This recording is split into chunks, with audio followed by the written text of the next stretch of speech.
Երևան, Սուրբ Սարգիս եկեղեցի, մեր 1700-ամյա քրիստոնեության խորհրդանիշներից մեկը։ Իսկ ժայռը, որի վրա կանգնած է տաճարը, իր մեջ ունի մեր ամենահին 10, 11, 12 հազարամյա քաղաքակրթության քարանձավները, որտեղ ապրում էին մեր նախնիները։ Քարե դարի հուշարձան, Երևանի ամենակարևոր հնավայրը, այս ժայռը եզակի մեր հնագույն պատմության խորհրդանիշ է։ Եվ ահա տեսնում եք մի քանի տասնյակ մետր այս կողմ այս հուշարձանը քանդվում է հենց հիմա այս նորից շենքի համար։ Ինչ են այնտեղ կառուցում, պարկինգ, չգիտեմ ինչ,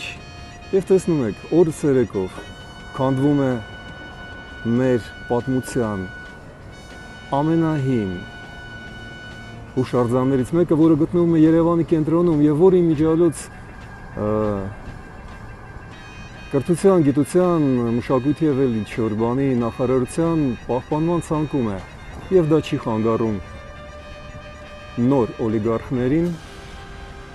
քաղաքապետարանից կես կիլոմետր հեռավորության վրա քանդել այս եզակի հուշարձանը։